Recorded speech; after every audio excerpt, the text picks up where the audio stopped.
segenap jamaah kuliah subuh, pejuang-pejuang subuh yang dirahmati Allah Subhanahu wa taala. Puji serta syukur kita panjatkan kehadirat Allah Subhanahu wa taala. Selawat teriring salam kita bingkiskan keharibaan, kepangkuan junjungan alam baginda Nabi besar kita Nabi Muhammad sallallahu alaihi wasallam. Amin amin ya rabbal alamin. Hadirin jamaah yang dirahmati Allah Subhanahu wa taala.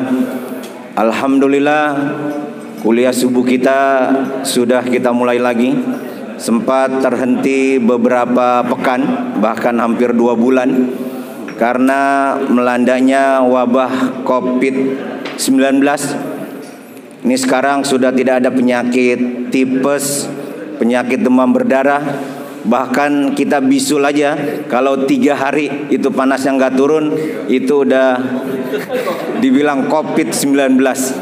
Jadi kita berdoa semoga penyakit COVID-19 ini cepat sirna dari muka bumi kita.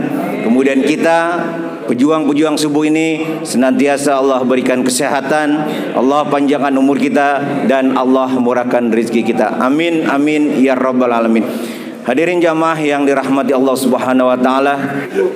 Ya, sebelum kajian subuh ada sambutan tuan rumah dari Musola Al Abror yang akan disampaikan oleh Ustadz Muhammad Ali. Kepada beliau kami persilakan. Shallu ala Muhammad. Bismillahirrahmanirrahim. Assalamualaikum warahmatullahi wabarakatuh. Yang sama-sama kita hormati, mobil khusus orang tua kami, Ketua DKM Masjid Jami Al Ihsan, Bapak Haji Muhammad bin Haji Kisan. Mudah-mudahan sehat walafiat, panjang umur. Dan sama-sama kita hormati Koordinator Kuliah Subuh Rabu Pagi, Bapak Haji Ahmadi bin Haji Main.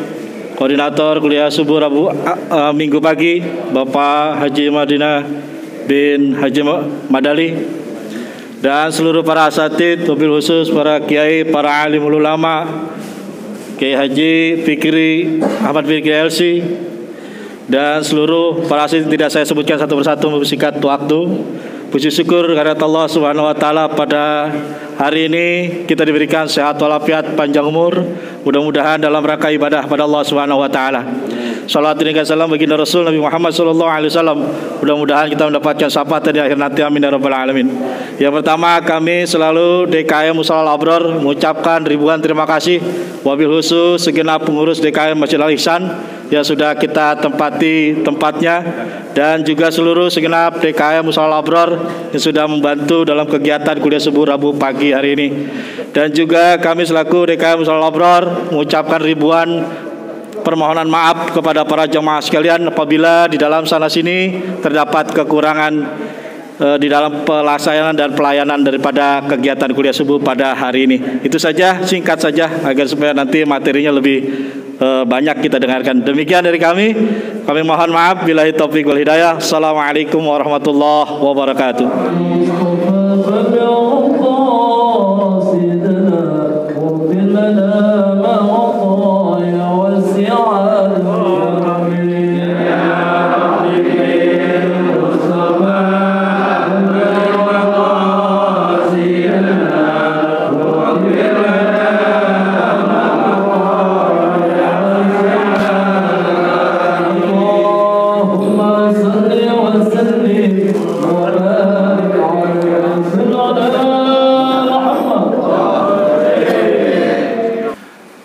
Bismillahirrahmanirrahim. Assalamualaikum warahmatullahi wabarakatuh.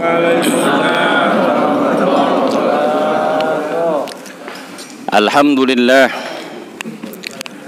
Alhamdulillahi rabbil alamin, rabbul arsyil azim. Laisa kamislihi syai'un wa huwas sami'un basir. Wassalatu wassalam ala sayyidir rasul sayyidina maulana Muhammadin nabiyul ummi wa ala alihi wa sahbihi wa man tabi'ahum bi ihsanin ila yaumiddin, amma ba'd.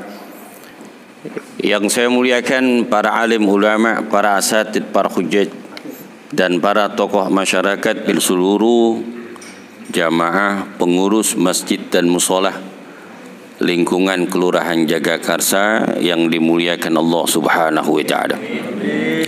Mudah-mudahan Allah taala memberikan panjang umur, sehat wal afiat. Allah tetapkan iman dan Islam kita, senantiasa dijaga dan dipelihara Allah taala kesehatan kita dari macam-macam wabah penyakit. Mudah-mudahan hajat kita dikabulkan oleh Allah Subhanahu wa taala.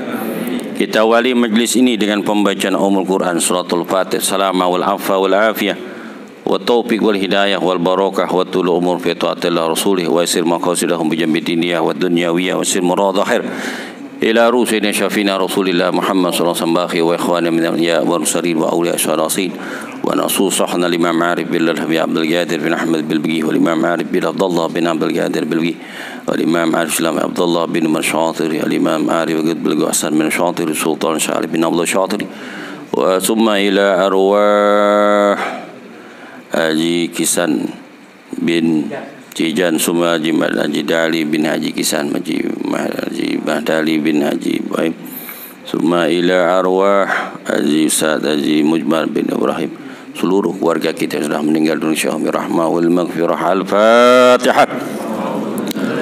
A'udzu billahi minasyaitonir rajim. Bismillahirrahmanirrahim. Alhamdulillahi rabbil alamin arrahmanir rahim maliki yaumiddin. Iyyaka na'budu wa iyyaka nasta'in ihdinas siratal mustaqim siratal ladzina an'amta 'alaihim ghairil maghdubi 'alaihim waladdallin. Amin. Surah Al-Imran ayat 157. A'udzu billahi minasyaitonir rajim. Bismillahirrahmanirrahim. Wa ka'ayyin min nabiyyin qatala ma'ahu rabbiyuna katsirun fama wa'anu lima asabahum fi sabilillah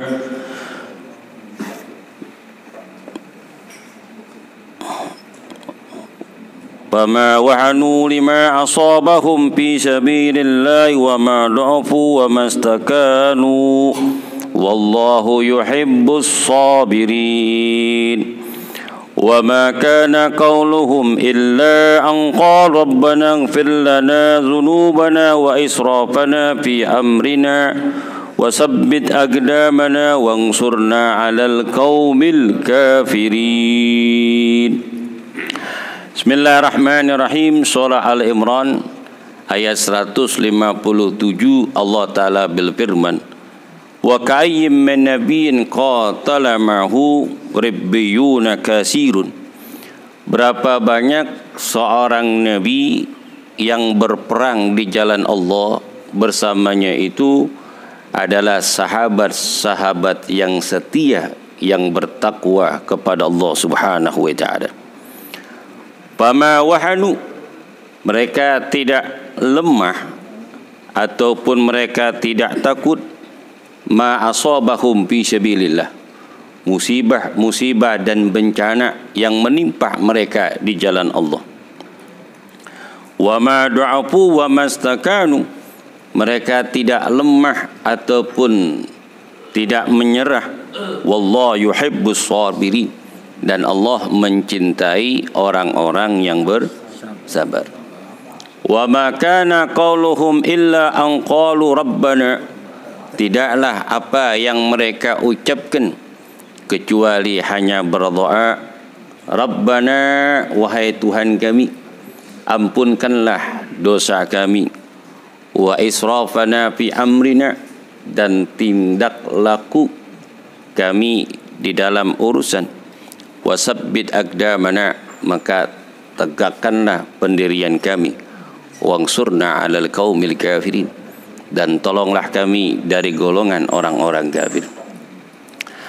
Ayat ini diturunkan, begitu besar pertolongan Allah Subhanahu wa taala dan perhatian khusus Allah kepada nabi dan rasul yang telah diutus oleh Allah taala untuk mentegakkan keadilan, untuk memerintahkan amal ma'ruf dan nahi mungkar di dalam risalah dan kenabian yang Allah berikan kepada mereka. pasti di jalan Allah Subhanahu wa taala yang mereka jalankan. Pasti ada pembela-pembela dari umatnya, dari pengikut-pengikutnya, dari sahabat-sahabat yang setia mendampingi seorang nabi dan rasul di dalam memperjuangkan agama Allah Subhanahu wa taala jalla jalaluhu wahdah. Begitu pula ajaran Islam yang dibawa oleh junjungan Nabi besar Muhammad sallallahu alaihi wasallam, lijharud dinil haq, untuk menampakkan kebenaran agama Islam. Walaupun Nabi dalam keadaan sendiri di kota Mekah, tidak ada yang membela beliau kecuali Allah Subhanahu wa taala. Kakala ayat demi ayat yang diturunkan oleh Allah Subhanahu wa taala, kakala beliau berada di Gua Hira, turun ayat Al-Quran, Iqra bismi rabbikal ladzi khalaq, khalaqal insana min 'alaq, Iqra wa rabbukal akram, alladzi 'allama bil qalam, 'allamal insana ma lam ya'lam. Nabi sangat khawatir kakala ayat ini diturunkan oleh Allah Ta'ala dengan wasilah malaikat Jibril.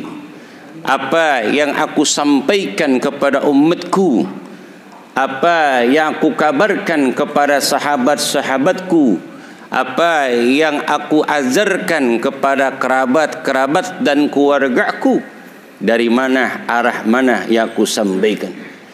Inni akhafullaha ma yukadzibuni, karena aku takut kepada Allah jika apa yang aku sampaikan kepada umatku mereka mendustakan aku. Kemudian ayat demi ayat diturunkan, ya ayuhan nabiyyu ballagta risalata, ya Rasul, sampaikan risalah kenabian kepada umatmu. Wa illam taf'al ma balagta risalata wallahu ya'simuka 'anin nas, jika engkau tidak menyampaikan risalah kenabian dan kerasulan, sedangkan Allah menjaga engkau dari macam-macam gangguan. Jadi Allah lah yang menjaga daripada huru hara, dari fitnah dan keburukan daripada manusia. Karena orang yang dijaga oleh Allah Subhanahu wa taala, tidak mungkin seorang pun dari makhluk yang ada di dunia mendatangkan madarat kepada orang yang dijaga oleh Allah Subhanahu wa taala. Berapa banyak dari suku-suku bangsa Arab, dari suku bangsa Quraisy, mereka menutupi kebenaran agama Islam yang dibawa oleh Nabi sallallahu alaihi wasallam. Mereka menutupi kebenaran tersebut, tapi Allah menampakkan kebenaran. Walaupun dengan mulut-mulut mereka, dengan tangan-tangan mereka, dengan harta-harta mereka yang mereka korbankan untuk menutupi dan meredam agama yang dibawa oleh Nabi SAW, tapi tetap Allah menampakkan kebenaran tersebut. Apalagi ini bulan Rabiul Awal, bulan kelahiran Nabi besar Muhammad SAW, harus kita kenang sampai akhir hayat kita. Cintailah Nabi besar Muhammad SAW, pasti engkau akan dicintai oleh Allah. Qul in tuhibbunallah fattabi'uni yuhibbukumullah. Katakanlah Muhammad, jika engkau cinta kepada Allah, maka ikutilah aku, yakni sunnahku dan ajaranku dan syariatku, pasti engkau akan dicintai oleh Allah Subhanahu wa taala. Sama para sahabat dan Rasul, sahabat Nabi yang setia, asratun mubassaratun bil jannah. Sahabat Nabi, 10 sahabat Nabi daripada 111.000 sahabat yang telah memeluk tuntunan ajaran Islam kakala wafat Nabi Muhammad SAW, tapi 10 sahabat Nabi yang dikabarkan masuk surga. Pertama Abu Bakar Siddiq, Umar bin Khattab, Utsman ibnu Affan, Ali bin Abi Thalib, Talha, Ubaidillah, Sa'ad bin Abi Waqqas, dan beberapa sahabat yang dikabarkan masuk surga. Kenapa? Perjuangan mereka sangat luar biasa mendampingi Rasul, baik dalam keadaan suka maupun duka. Bahkan mereka memperjuangkan harta mereka, jiwa raga mereka, meninggalkan kota kelahirannya, hijrah meninggalkan kota Mekah menuju Madinah. Mereka lebih mencintai seorang Rasul daripada dirinya, daripada anak dan istrinya dan harta benda mereka. Mereka berjuang di jalan Allah Subhanahu wa taala. Pantas Allah Ta'ala melukiskan sejarah dalam kehidupan sahabat, radhiyallahu ankum wa radu an zalika liman khasyiya rabbah. Radhiyallahu anhum, Allah redha kepada mereka, wa radu anhu, sedangkan mereka redha kepada Allah. Mereka itulah orang-orang yang betul-betul takut kepada Allah Subhanahu wa taala. Berapa banyak seorang Rasul yang telah diutus Allah Ta'ala, ada kelompok-kelompok setia yang mendampingi Rasul itu di dalam melaksanakan risalah kenabian dan kerasulan. Wa ma wahanu lima asabahum, mereka tidak takut dan tidak gentar, ma asabahum fi sabilillah, musibah-musibah yang menimpa mereka di jalan Allah. Kakala terjadi peperangan demi peperangan yang Nabi SAW pimpin dan di belakangnya para sahabat, mereka memperjuangkan agama Allah Subhanahu wa taala penuh dengan ketakwaan dan keimanan kepada Allah. Apalagi di dalam peristiwa perang Uhud pada tahun ketiga minal hijrah, pada tanggal 7 di bulan Syawal ataupun 25 Maret 625 Masehi, itu terjadi perang yang sangat dahsyat yang dialami Rasulullah SAW dan para sahabatnya untuk menguji keimanan mereka, apakah mereka mau berjuang di jalan Allah Subhanahu wa taala. Sedangkan musuh itu 3.000 pasukan dari Mekkatul Mukarramah dengan bermacam-macam suku bangsa Arab yang dipimpin oleh Abu Sufyan ketika itu, dan Khalid bin Walid, Salman al-Farisi, kemudian Utbah bin Rabi'ah, Amr bin Hisam dan Umayyah membawa pasukan yang begitu banyak. 200 mengendarai kuda, 700 memakai baju besi alat perang yang modern ketika itu, 500 onta, yang lainnya jalan kaki. Itu.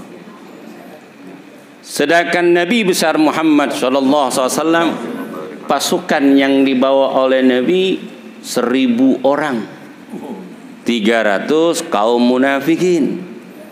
Dikarenakan kaum munafikin ini menyebar fitnah dan menakut-nakuti para sahabat. Janganlah kalian berjuang membela Nabi dan Rasul, dikarenakan di dalam berjuang itu kalian akan mendapatkan musibah yang sangat besar. Kekuatan lawan musuh sangat luar biasa.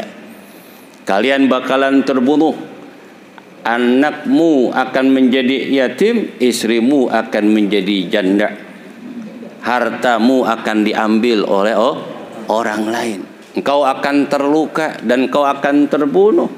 Ditakut-takut itu di dalam perang. Akhirnya banyak sahabat pada ragu di dalam peperangan tersebut yang dipimpin oleh Rasul. Abdullah bin Ubay, Raisul Munafikin, mereka mengambil orang-orang kota Madinah dari orang-orang musyrik untuk masuk di pasukan kaum muslimin, diberikan ganjaran uang harta yang begitu banyak yang dijanjikan untuk mereka berperang. Tujuannya kakala terjadi perang, 300 orang ini kabur dari medan perang. Sehingga sahabat yang ikut perang yang tadinya berani jadi takut. Jadi Nabi ngelarang itu. Orang yang takut di dalam perang di jalan Allah, janganlah engkau ikut perang. Sebab jadi rusuh. Terjadi perang, orang takut, ngibrit, kabur gak kayak? Kabur. Harus orang yang berani. Kalau kita jalan orang yang pemberani, yang satu setengah berani, jadi berani. Walaupun lewat kuburan. Hujan, geledek banyak benar. Tapi jalan sama orang pemberani, sama setengah berani sampai. Coba jalan di kuburan, tengah-tengah kuburan, semuanya takut walaupun 11 orang. Apalagi lewat pohon bambu, angin kenceng, kresek-kresek tuh. Betul gak? Kakerek, kresek, cepedak, jatuh, ngibrit semuanya. Itu sejarah Rasul. Pas subuh Nabi diberitahukan oleh malaikat Jibril bahwasanya orang suku bangsa Arab yang di kota Mekah telah sampai di kota Madinah. 3 mil dari tempat Nabi tinggal di Madinatul Munawwarah, cuman 3 mil, kira-kira 5 kilo. Disitulah Jabalul Uhud. Kemudian Nabi musyawarah dengan para sahabat. Ada 50 dari orang-orang ahli panah min Bani Haris, min Bani Mahdum untuk naik di Bukit Ruman. Janganlah kalian turun sebelum aku perintahkan kalian turun. Nabi memerintahkan 50 sahabat untuk berdiam di Jabal Ruman. Dari arah mana saja musuh, maka panahlah mereka. 50 orang-orang ahli panah, istilah kata mah pasukan khusus Prabowo, baret merah, Kopassus, bintang 3, bintang Kejora. Itu. Akhirnya ada anak muda yang menyebarkan fitnah dan menakut-nakuti para sahabat di Madinah. Abdullah bin Ubay membawa barang dagangan dari negeri Syam. Kakala terjadi peperangan. Diobral tuh barang dagangan, diskon, banting harga seperti Ramayana 70%. Supaya mereka sibuk memilih barang dagangan dan kebutuhan mereka. Sehingga mereka lupa akan terjadi peperangan. Kakala mereka kumpul, datanglah pasukan musuh dengan tiba-tiba bisa mengalahkan mereka.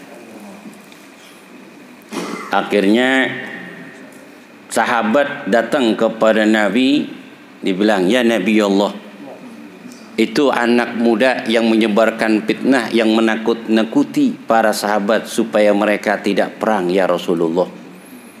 Bagaimana ya Rasulullah, aku bunuh? Kata sahabat. Apa jawaban Nabi? Jangan. Itu anak muda, aku ngelihat dia ada di dalam surga. Apa kata Nabi? Itu anak muda, aku ngelihat ada di dalam surga, tapi orangnya ada di dunia. Sahabat bingung, ya Rasul, dia orang jahat ya Rasulullah yang menyebarkan fitnah. Kata Nabi, tapi aku lihat orang ini ada di dalam surga, tapi jasadnya ada di dunia. Sahabat diam. Sebab hal-hal yang gaib yang tahu hanyalah Allah dan Rasulnya, dan para sahabat berserah diri kepada Allah. Ini termasuk ujian. Orang yang memusuhi kita ya Nabi, tapi engkau tidak bunuh, tidak engkau siksa dia, engkau tidak tangkap, tapi engkau bela dia. Kau katakan orang ini ada di dalam surga, tapi jasadnya ada di dunia. Pas besok paginya langsung Nabi dari rumahnya, habis sembahyang subuh Nabi pulang pakai baju besi, langsung naik onta, kemudian menghunuskan pedangnya dengan kalimat takbir, membawa bendera tauhid la ilaha illallah. Itu sendirian. Sedangkan lawan musuh 3.000, Nabi sendirian maju ke medan perang. Kakala suara takbir yang disampaikan oleh Rasul terdengaran di kota Madinah. Laksana petir yang menyambar. Sahabat yang ada di masjid, sahabat yang lagi rebahan di rumah, yang lagi ngopi liong di depan rumahnya. Ada kopi liong. Kaget dengan takbirnya Nabi.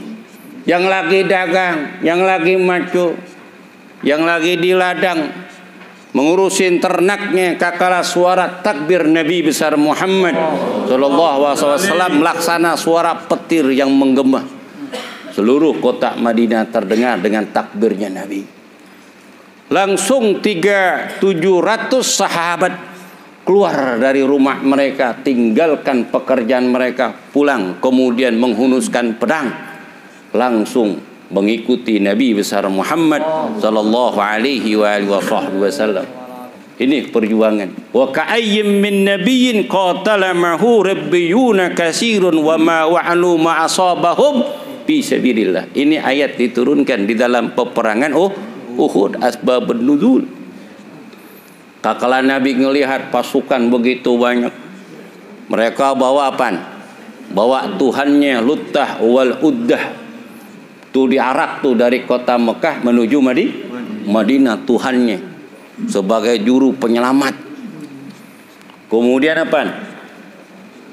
Dinyalakan tuh yang namanya musik. Kemudian dinyanyikan oleh wanita-wanita cantik dari negeri Syam untuk memberikan semangat di dalam perang. Kemudian Nabi ngelihat pasukan begitu banyak dikelilingi itu oleh musuh 3.000 orang. Nabi ngelihat pasukannya berapa? 1.000 orang. Kakala terjadi perang yang begitu dahsyat, 300 orang ini ngibrit kabur. Kakala mereka kabur dengan teriakan, semua sahabat sampai bingung. Kenapa bingungnya? Mereka kabur, tapi 700 tidak ada yang kabur. Dengan teriakan mereka, akhirnya para sahabat takbir, langsung perang di jalan Allah Subhanahu wa ta'ala. Karena ruhu jihad di dalam hati sahabat.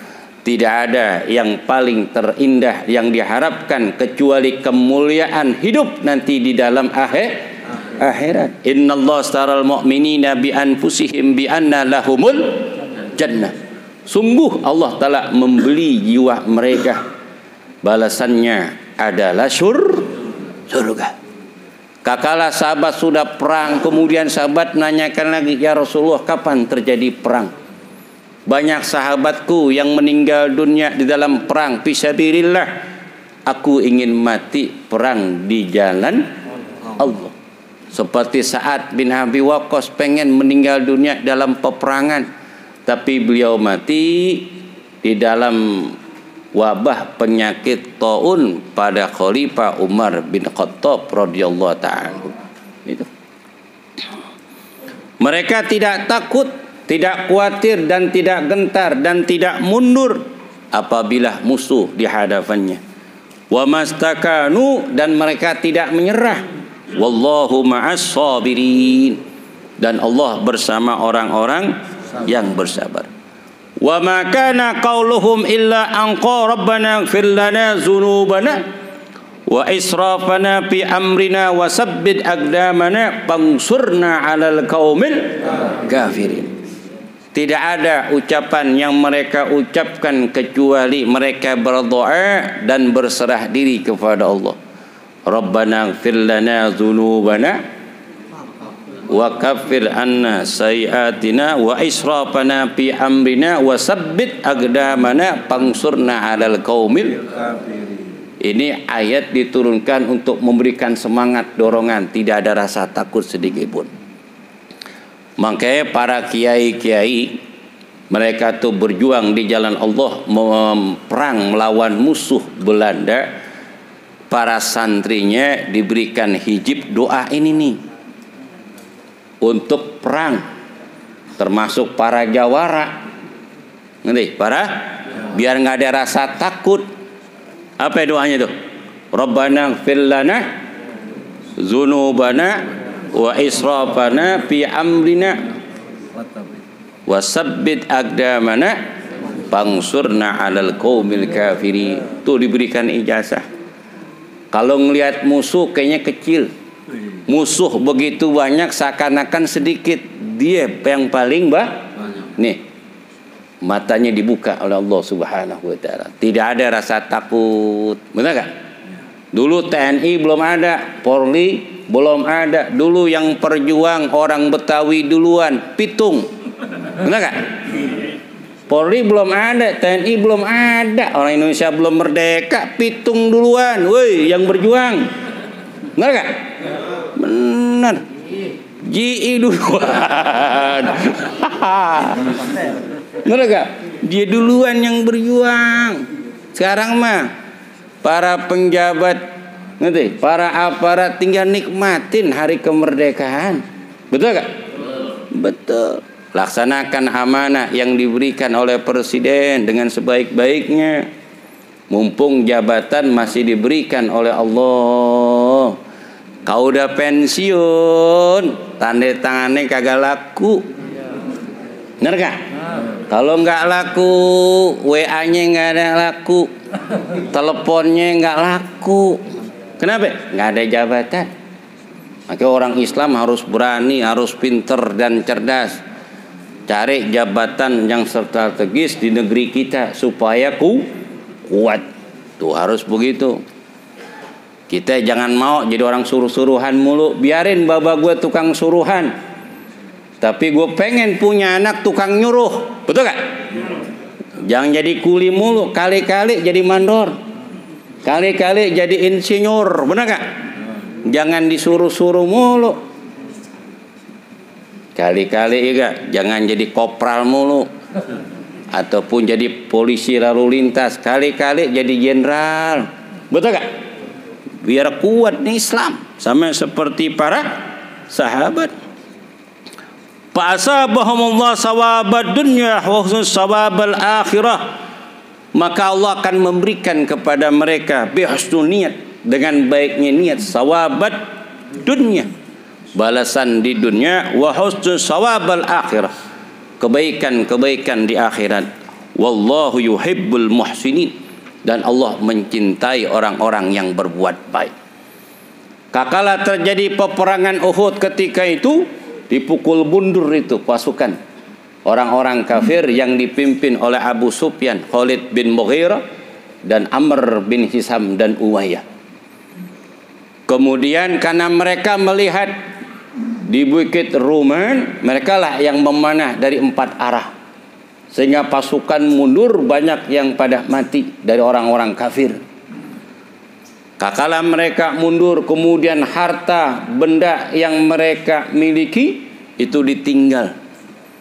Akhirnya satu persatu sahabat mengumpulkan harta benda yang ditinggal oleh pasukan musuh dari suku bangsa Quraisy. Akhirnya pasukan yang di mana?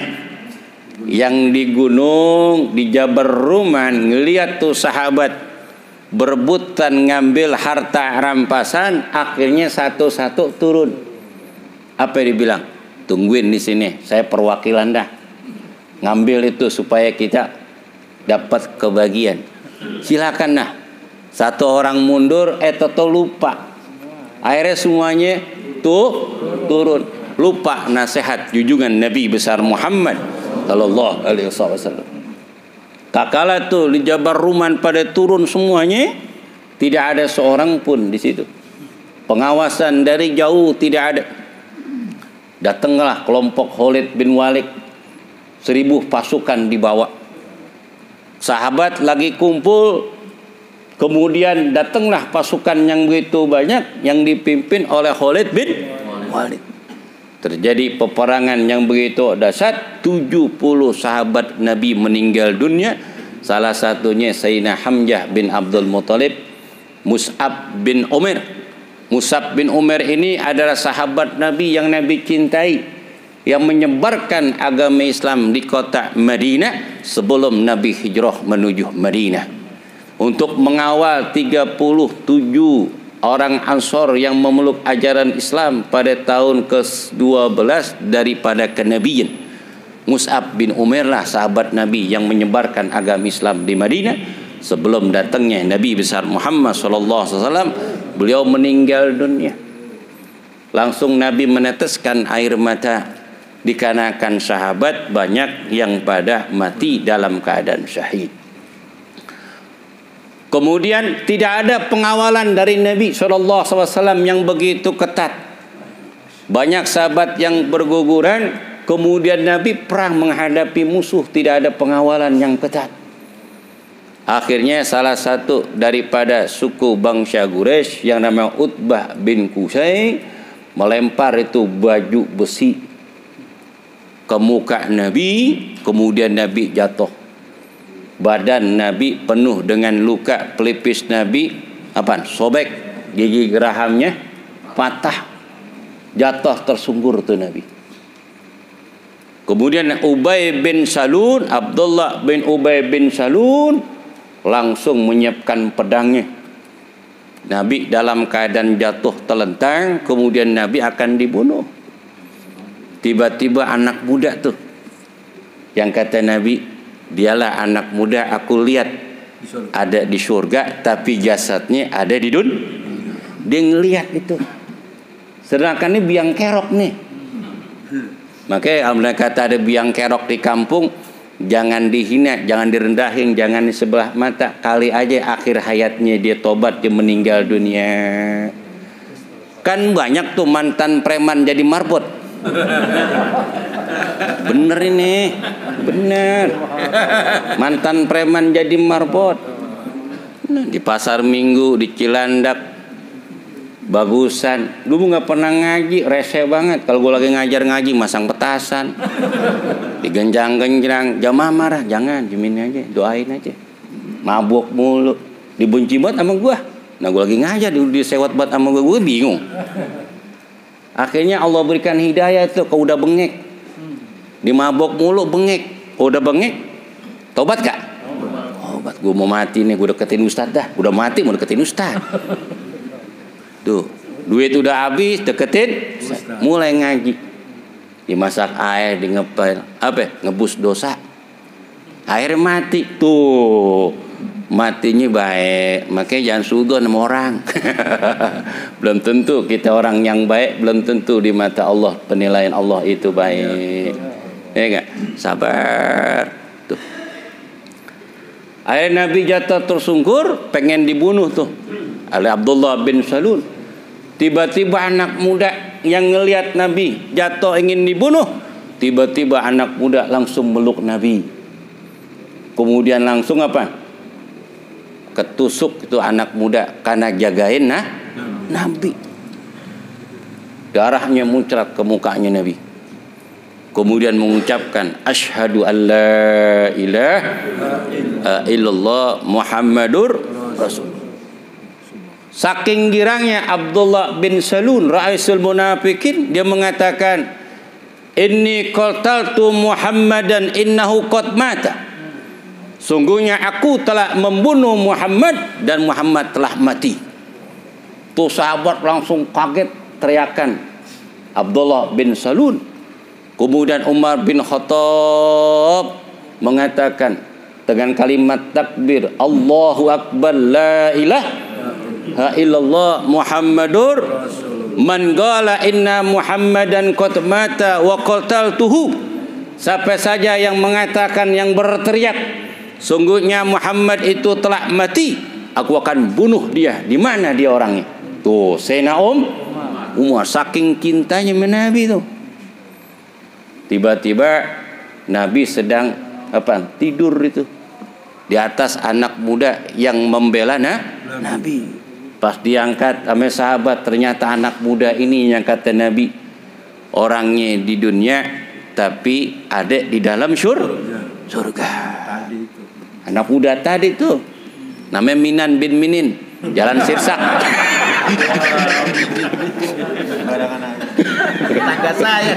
Tangga saya itu. Biar kagak ngantuk. Biar kagak ngantuk. Itu Masya Allah. Tuh perjuangan Nabi. Itu sangat luar biasa perjuangan Nabi. Kakak Nabi mukanya penuh dengan luka, kumpul dengan para sahabat, tidak ada di dalam wajud raujah Nabi rasa benci dan kecewa para sahabat. Walaupun dengan sebab para sahabat, banyak sahabat Nabi yang meninggal dunia dikarenakan mereka rebut harta rampasan. Tidak ada di warut wajahnya Nabi kecewa, marah dengan perbuatan para sahabatnya, sehingga terjadi peperangan yang banyak jadi korban para syuhadaul Uhud. Kemudian turut ayat Al-Quran, Fabima rahmatillahi lintalahum walau kunta faddan ghalidzan qalbi lan faddu min hawlik fa'fu anhum wastaghfir lahum wasawirhum fil amri fa iza azamta fatawakkal 'alallah innallaha yuhibbul mutawakkilin. Dengan rahmat Allah Ta'ala tercurahkan kepada dirimu wahai Muhammad, engkau berlemah lembut kepada mereka. Jika engkau kasar, beku hatimu, pasti mereka akan meninggalkan kamu. Maafkanlah mereka. Maafkanlah mereka. Wastaghfir lahum, mohonlah ampun kepada Allah terhadap mereka. Wasarihum fil amri, musyawarah kamu dalam suatu perkara. Apabila kamu telah bulat nekat untuk memutuskan suatu perkara, tawakallah kalian kepada Allah. Sungguhnya Allah Ta'ala mencintai orang-orang yang bertawakal. Tidak ada tuh rasa kecewa Nabi dengan para sahabatnya, para umatnya. Saking cintanya Nabi para sahabat. Itu. Walaupun Nabi tak dalam keadaan terluka, Nabi dalam keadaan terluka, kemudian kakala Abdullah bin Salul mengatakan, sungguhnya Muhammad telah mati, akulah yang membunuhnya. Itu Jabal Uhud goyang, guncang. Pabaka bukaan syadidan, kemudian nangis dengan sekeras-kerasnya. Karena Nabi dalam keadaan terluka. Dia mengatakan, ya Muhammad, jika engkau mau, aku lempar sebagian daripada badanku untuk mereka supaya mereka mati. Mau diapain? Mau dibejek ame gunung. Kalau gunung bergerak kemudian longsor, mati gak dia? Di Indonesia aja longsor tanah, orang mati, apalagi longsor batu. Di negeri Arab, Masya Allah, waktu keras-keras. Itu luar biasa. Bergerak itu, guncang. Apa kata Nabi? La taharrak ya jabal, wattahtuka Muhammadun. Wahai gunung, jangan kau guncang, di atasmu adalah Muhammad sallallahu alaihi wasallam. Itu gunung kagak goncang. Karena yang berkata Nabi, yang berkata Rasul. Kalau andai kata ada orang yang soleh, jika terjadi gempa, orang soleh mengatakan jangan terjadi gempa, di atasmu ini ada aku. Itu nggak jadi gempa, itu kagak jadi. Kenapa? Yang mengatakan orang yang beriman dan bertakwa kepada Allah mempunyai kedudukan yang sangat tinggi, nggak jadi gempa. Begitu juga terjadi huru hara apabila ketua mereka mengatakan jangan terjadi peperangan, jangan kalian ribut, dalam keadaan damai. Damai kan? Damai. Mempunyai kedudukan. Akhirnya Gunung Uhud tuh nangis. Apa kata Nabi? Ya Jabal Uhud, inni arabtu annaka tuhibbuni wa ana uhibbuk. Wahai gunung Jabal Uhud, aku tahu engkau cinta kepada aku dan aku pun cinta kepada engkau. Engkau salah satu gunung yang ada di dunia ini. Engkau akan bersamaku nanti di dalam surga. Itu gunung cinta sama Nabi masuk surga. Apalagi kita pejuang subuh. Jam 3 udah bangun, mana hujan. Ya enggak? Hujan. Jauh datang ke Masjid Al-Ihsan untuk melaksanakan salat subuh berjamaah untuk menghidupkan syiar agama Allah Ta'ala. Tidak ada sesuatu yang mulia kecuali menghidupkan syiar agama Allah. Ini bukti cinta sama Nabi nih. Kalau nggak cinta sama Nabi nggak bakalan subuh-subuh kemarin. Mendingan juga kerebongan.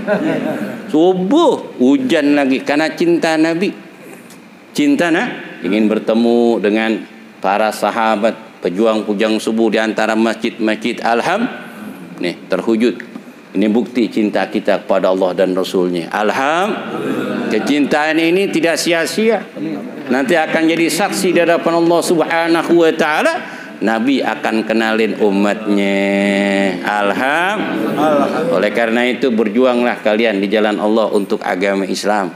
Baik harta, tenaga, pikiran untuk mencari ridha Allah Subhanahu wa taala. Inilah yang saya sampaikan. Mohon maaf apabila kekurangan. Bila taufik wa hidayah bi ridha wa inafu minkum. Assalamualaikum warahmatullahi wabarakatuh. Dan sebelum kita tutup dengan doa, ada beberapa maklumat atau pengumuman yang berkaitan dengan kegiatan kuliah subuh yang akan disampaikan oleh Ketua Koordinator Kuliah Subuh Rabu pagi, itu Dr. Andes Haji Ahmadi bin Haji Main. Ini speaker udah mau terakhir baru kencang. Shallu ala Muhammad. Terima kasih. 5 menit Pak, cuma 5 menit. Assalamualaikum warahmatullahi wabarakatuh. Alhamdulillahirabbil alamin wa bihi nasta'in wa ala umuri dunya waddin. Wassalatu wassalamu ala asrofil anbiya'i wa mursalin wa ala alihi wa sahbihi ajma'in ma ba'du. Rabbi shrah li sadri wa yassir li amri wa hlul 'uqdatam min lisani yafqahu qawli. Allahu azim.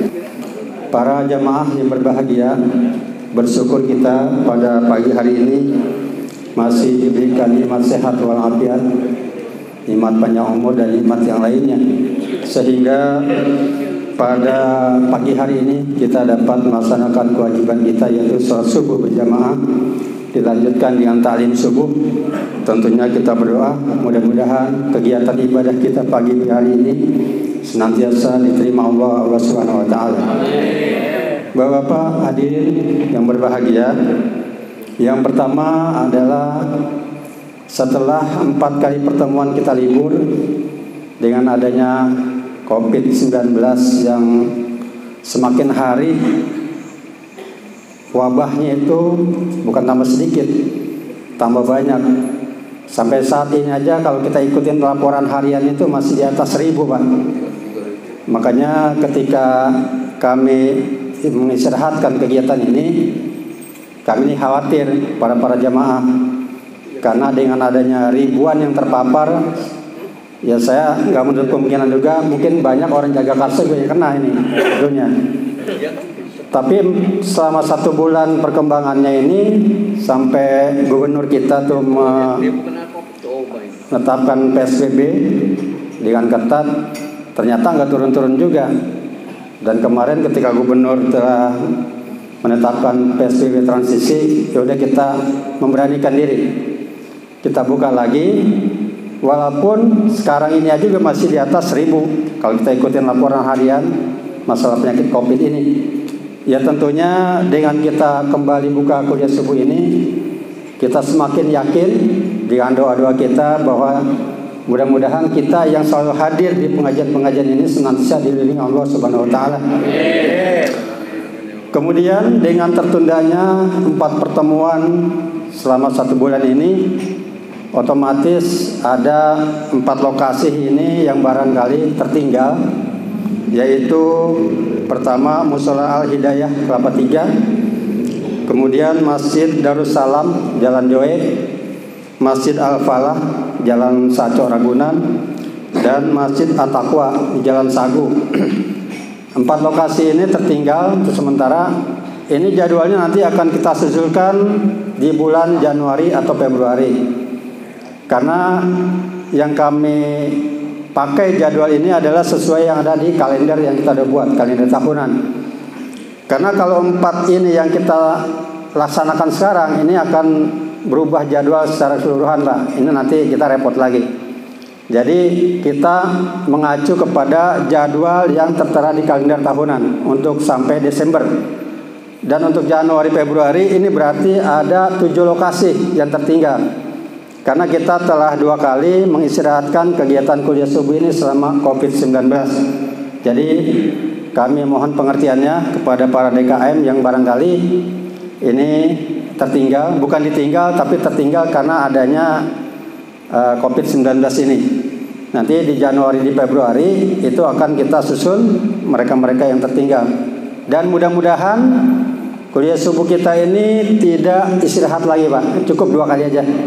Mudah-mudahan. Iya. Jadi cukup 2 kali aja dah. Karena mau repot Pak. Kalau udah tertunda seperti ini kita repot. Karena jadwal kita buat tahunan di kalender. Dan petugas-petugasnya juga memang udah kita patenkan selama 1 tahun. Jadi kita mengacu kepada di kalender. Jadi jadwal-jadwal selanjutnya ini adalah jadwal yang ada di kalender. Kemudian juga yang berkaitan dengan kuliah subuh ini, kita masih tetap menjaga protokol kesehatan ini yang kita terapkan. Ya walaupun kita agak jarang-jarang, walaupun gak jarang banget, tapi masih kita usahakan. Dan yang paling penting ini masker Pak. Ini yang tolong masker jangan lupa, jangan diabaikan. Ini sedikit informasi kalau penanganan COVID-19 di Jakarta ini sekarang udah diperkuat dengan adanya undang-undang Pak. Kemarin barangkali yang lihat di TV itu. Jadi ini penanganannya ini udah pakai undang-undang, sekarang udah diketok palu sama DPRD. Sehingga sanksinya itu bisa langsung dilaksanakan. Contoh misalnya nih, nggak pakai masker, kita beli rokok ke warung, apes ada razia masker, itu langsung 250.000 Pak. Ini nggak pakai basa-basi sekarang. Kemarin di Alikoya tuh udah ada tuh razia masker. Yang melaksanakan razia itu sekarang kebanyakan polisi sama TNI. Karena memang udah ada payung hukumnya. Jadi bapak ini jangan anggap sepele. Iseng-iseng nih ke warung, naik motor, beli rokok, kena razia 250.000 Pak. Kemudian kalau kita di swab, ini nggak mau nih, itu ada sanksinya juga 10 juta. Itu yang saya tahu sempat sepintas itu. Belum lagi yang lain-lainnya. Jadi makanya jangan dianggap sepele masalah COVID ini. Penanganan itu sekarang pemerintah kita udah diperkuat dengan undang-undang. Gitu makanya kalau kita mau kemana aja nih, masker nih jangan sampai lupa. Ada video juga sekarang, video ini nggak keliling-keliling. Ini Pak Herlambang ini udah nggak keliling lagi nih, ngesut jamaah. Jadi fokus ke penceramah. Karena takutnya nanti kita berkelompok, bergelumul, nggak jaga jarak, dipermasalahkan. Karena video ini kan udah YouTube-nya nih, udah ya alhamdulillah nih, udah kemana-mana. Seperti itu, makanya kita sekarang jaga-jaga. Kemudian yang selanjutnya, ini kami ucapkan terima kasih banyak kepada pengurus Masjid Al-Ihsan yang telah memberikan tempat bagi Mushola Al-Abror. Dan barangkali yang selanjutnya kita masih menggunakan 7 masjid yang direkomendasikan untuk melaksanakan kuliah subuh ini selama COVID ini masih berlangsung. Jadi barangkali ada Masjid An-Nur, Alikoya, Nurul Madinah, Al-Bahjah, Al-Hidayah itu. Ya silakan. Bagi masjid-masjid yang jadwalnya sudah dekat, tolong koordinasikan ke pengurus. Kalau ingin pindah, pindahnya kemana? Jadi nanti pengurus bisa mengumumkan seperti itu. Ini mungkin bulan depan Mushola Asyahidin yang di Taman Miring itu informasinya katanya ke An-Nur. Kemudian juga selanjutnya Masjid Al-Makmur itu silakan Masjid Al-Makmur supaya musyawarah. Silakan Bapak di tempat masjidnya masing-masing dengan catatan ya siapkan tempat untuk kita bisa jaga jarak. Dan yang terakhir ini alhamdulillah katanya Masjid Al-Ihsan ini lagi renovasi tempat wudhu. Termasuk barangkali uang kantong hijau ini juga informasinya katanya diserahkan ke panitia pembangunan untuk pelaksanaan pembangunan tempat wudhu. Memang sedikit Pak saya tambahkan, bicara masjid itu tempat wudhu ini adalah hal yang paling utama Pak. Jadi tempat wudhu itu dulu Alikoyah ketika ikut lomba Binaul Masjid se-DKI, pertama yang dinilai adalah tempat wudhu Pak. Timnya tuh langsung datang ke tempat wudhu. Jadi memang ini tolong para DKM, walaupun masjidnya mentereng, musolanya mentereng, kalau tempat wudhunya bau, lumutan, licin dan sebagainya nih, ya ini kurang bagus Pak. Yang pasti yang pertama kalau bisa tempat wudhu itu mentereng, wangi dan sebagainya. Itu setiap hari harus digosok 2 kali sehari Pak kalau bisa. Ini penting. Karena penilaian kita ya terutama bapak-bapak kali yang sering keluar kota kemana tuh kalau kita sholat ketika tempat wudhunya bau dan sebagainya kita kurang nyaman. Apalagi kita di Jakarta ini barangkali yang udah lebih modern. Tolong DKM ini tempat wudhunya Pak. Yang paling utama tuh dibersihin tempat wudhunya. Apalagi ada cerita ketika wudhu dia kepleset karena ada lumut jatuh. Nah itu udah populer Pak kemana-mana. Jadi kesannya itu nggak diurusin masjid. Jadi tolong, alhamdulillah ini Alisan lagi memperbaiki tempat wudhu. Dan ini barangkali para DKM jamaah donatur barangkali yang ingin membantu pelaksanaan pembangunan tempat wudhu. Anggarannya berkisar 130 juta katanya. 130 juta. Memang sekarang itu keramik mahal Pak. Jadi 130 juta ya silakan. Kami nggak akan melelang tapi cuma menghimbau barangkali masjid-masjid para jamaah yang ingin mendonasikan barangkali rezekinya ya silakan menemui panitia pembangunan ke Pak Haji Nur juga bisa di sini. Silakan. Barangkali dari Masjid Air Koya ini nanti akan memberikan sebanyak 2 juta rupiah untuk pembangunan ini. Pada DKM yang lain ya silakan temuin Pak Haji Nur. Kami tidak melelang. Mungkin itu yang bisa saya sampaikan. Sekali lagi kami ucapkan terima kasih banyak kepada pengurus Masjid Alisan, keluarga besar Pak Haji Alisan di sini yang telah memberikan tempatnya, dan juga ke masjid-masjid lain barangkali nanti yang tempatnya akan ditempati oleh dari musola-musola yang barangkali tidak bisa melaksanakan kuliah subuh seperti ini. Mungkin itu yang bisa saya sampaikan. Lebih kurangnya mohon maaf. Assalamualaikum warahmatullahi wabarakatuh. Ya, untuk jadwal kuliah subuh selanjutnya yaitu tanggal 28 Oktober atau Rabu yang akan datang itu di Musola Asy-Syahidin Taming yaitu Taman Miring, tetapi lokasinya dipindahkan ke Masjid Jami An-Nur Jalan Kebagusan Gang Langgar 3 yaitu di tempat bendahara kuliah subuh Rabu Ustaz Haji Yusuf Asmawi.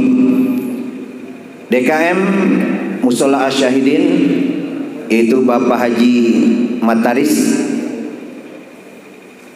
Yang akan bertindak selaku imam Ustaz Haji Abdurrahman SPD. Kemudian yang akan memimpin tahlil Ustaz Haji Syafi'i Haji Saobah, dan tausiah atau penceramah Kiai Haji Husni Abdurrahman. Dan untuk kantong hijau berjumlah 1.650.000 rupiah. Kebetulan tanggal tua ini tanggal 20. Untuk itu sebelum kita tutup, marilah sama-sama kita bacakan suratul Fatihah. Orang-orang yang telah menginfakkan, mendonasikan, mensedekahkan hartanya untuk kegiatan kuliah subuh, semoga harta yang telah dikeluarkan senantiasa Allah ganti yang berlipat ganda.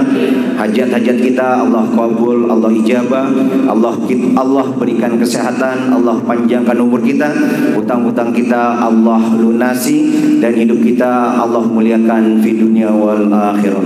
Ala hadhihi niyyah al-Fatihah. A'udzu billahi minasyaitonir rajim. Bismillahirrahmanirrahim. Alhamdulillahirabbil alamin. Arrahmanir rahim. Maliki yaumiddin. Iyyaka na'budu wa iyyaka nasta'in. Ihdinas siratal mustaqim. Siratal ladzina an'amta 'alaihim ghairil maghdubi 'alaihim waladdallin. Amin. Untuk doa penutup guru kita Ustaz Gani Hamzah, dari saya cukup sekian. Wabillahi taufiq wal hidayah wa ridha wal inayah. Assalamualaikum warahmatullahi wabarakatuh.